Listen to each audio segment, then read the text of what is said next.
Right now, Secretary of State John Kerry is testifying in front of the Senate Foreign Relations Committee.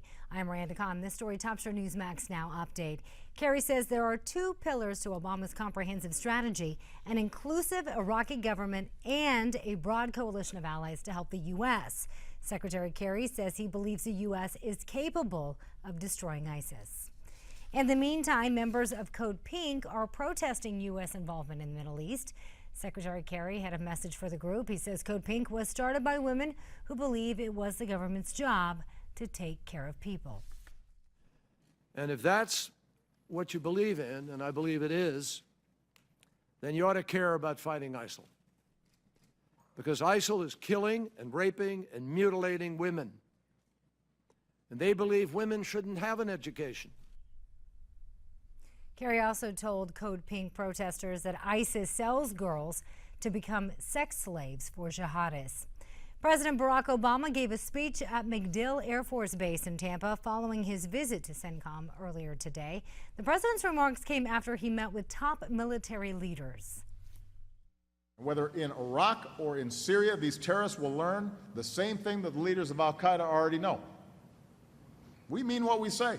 Our reach is long. If you threaten America, you will find no safe haven. We will find you eventually.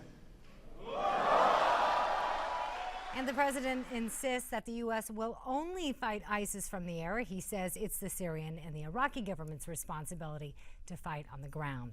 Also in D.C., Senator Maria Cantwell threatens to strip the NFL of its tax-exempt status.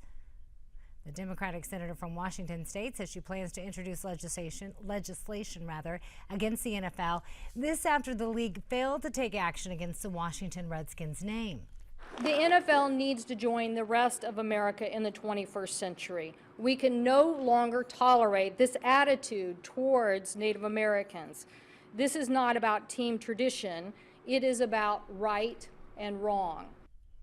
Senator Cantwell announced her plan during a Change the Mascot rally on Capitol Hill yesterday. In the meantime, the Redskins continue to defend the team's name. Joan Rivers' doctor apparently snapped a selfie while the comedian was under anesthesia and just before she went into cardiac arrest. According to CNN, the doctor took the picture moments before performing an unauthorized biopsy on Rivers at a Manhattan clinic. Several reports say that biopsy is now being blamed for her death. That was your latest Newsmax Now update. More coming your way in about 30 minutes. For now, back to the Steve Malzberg Show.